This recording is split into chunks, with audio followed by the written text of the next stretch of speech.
आपल्या न्यायासाठी व हक्कासाठी लढणारा एकमेव news channel top Solapur. News चॅनलला लाईक करा, शेअर करा, सबस्क्राईब करा। जिल्ह्यातील शहरी तसेच ग्रामीण भागात महापुरुषांचे पुतळे उभारताना राज्य शासनाने निर्धारित केलेल्या सर्व मार्गदर्शक तत्वांचे काटेकोरपणे पालन करावे असे आवाहन जिल्हाधिकारी कीर्ती किरण पुजार यांनी केले। अनेक ठिकाणी युवक अतिउत्साहातून परवानगी न घेता किंवा अयोग्य ठिकाणी पुतळे उभारण्याचा प्रयत्न करतात। ही बाब चुकीची असून अशा प्रकारांना आळा घालण्यासाठी योग्य प्रक्रिया पाळणे आवश्यक असल्याचे त्यांनी स्पष्ट केले।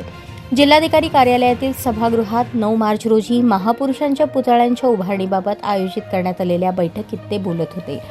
या बैठकीत जिल्ह्यातील विविध विभागांच्या अधिकाऱ्यांची उपस्थिती होती आणि पुतळे उभारण्याच्या प्रक्रियेबाबत सविस्तर चर्चा करण्यात आली। यावेळी जिल्हा परिषदेचे मुख्य कार्यकारी अधिकारी मैनक घोष, पोलीस अधीक्षक रितू खोकर, निवासी उपजिल्हाधिकारी विद्याचरण कडावकर, सार्वजनिक बांधकाम विभागाचे कार्यकारी अभियंता शिवराम केत, जिल्हा परिषदेचे उपमुख्य कार्यकारी अधिकारी पंचायत अनंत कुंभार तसेच नगरपालिका प्रशासनाचे जिल्हा सह आयुक्त त्र्यंबक ढेंगळे आदी अधिकारी उपस्थित होते। जिल्हाधिकारी कीर्ती किरण पुजार यांनी सांगितले की जिल्ह्यात महापुरुषांचे पुतळे उभारण्यासाठी परिपूर्ण प्रस्ताव एक खिडकी योजनेच्या माध्यमातून सादर करणे आवश्यक आहे। शासनाकडून निधी मिळण्यासाठी पुतळा उभारण्यास अधिकृत परवानगी असणे आवश्यक आहे।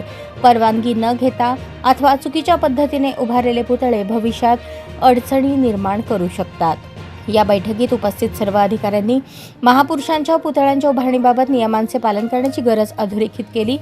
जिल्ह्यातील विविध ठिकाणी पुतळे उभारताना कायदेशीर प्रक्रिया आणि शासनाच्या मार्गदर्शक तत्वांचे पालन केल्यास भविष्यात कोणत्याही प्रकारच्या अडचणी टाळता येतील असेही यावेळी नमूद करण्यात आले।